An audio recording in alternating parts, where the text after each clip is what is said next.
Uite aici, frate, cum arată ca o cabană aici la Vatra Dornei. Suntem la Vatra Dornei, mă? La Vatra Dornei suntem? Sau noi suntem aici? Așa ceva incredibil, bă. Nii, bă. Să nebunesc. Nu pot să cred așa ceva. Sticlă, bă, sus, bă. Nii, mă. Aici nu, să-mi bap, eu așa ceva n-am mai văzut. O să că n-avem voie să atingem pe aici nimica, că am zis că n-atingem nimica.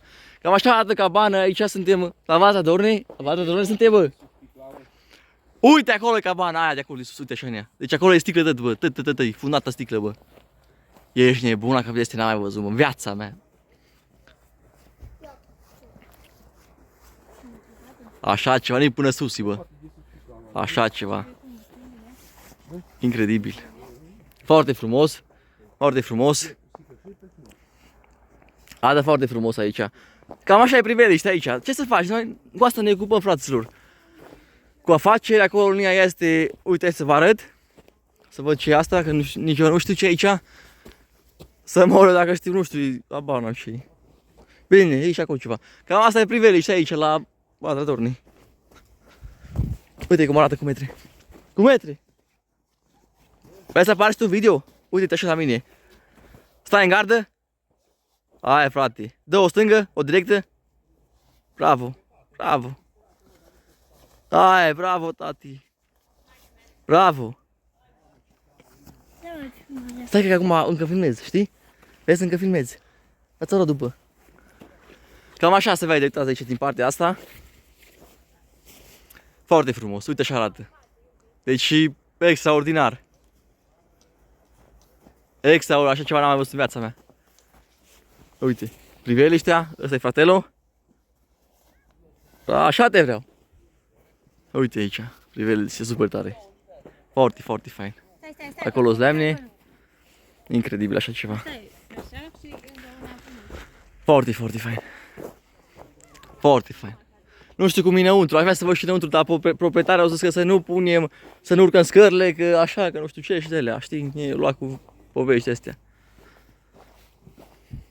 Dar e foarte fain, mă, ăsta e cu stâlpni, are stâlp. Deci acolo sus aia, vă vezi, ni? O să ne atingem. O să nu atingem deloc, asta au zis. Să nu atingem, că nu avem voie să atingem. Foarte, foarte fain. Uite cum arată, ești nebuna, că acolo trebuie să fie dormitorul frumos. Bă, uite că se vede ceva, nu știu dacă se vede pe cameră, nu pot să-mi dau seama dacă se vede, dar acolo se vede ceva înăuntru, vezi? Foarte minunat. Uite câți oameni sunt acolo. Mai de capul meu. Priveliștea. Priveliștea. Aia din lemn și-am povestit de ea lui frate, ea lui Vasile. Care? Aia din lemn, din Bârne. Serios? Ea e de vânzare. Vrei să cumpăr cabana aia?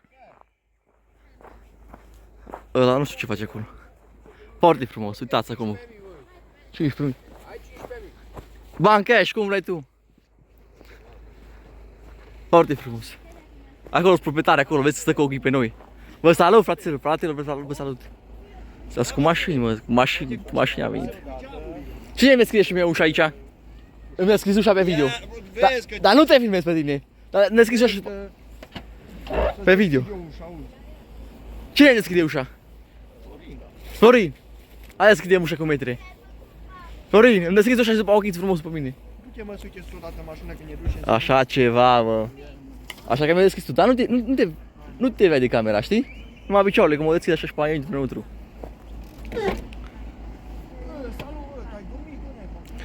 Foarte frumos. Ce să vă mai arăt, băi? N-am ce să vă arăt, cam atâta. No, ăsta e așa. Acolo e, uite cum se vede, așa ceva, mă. Arată destul de bine. Poate ne facem și noi.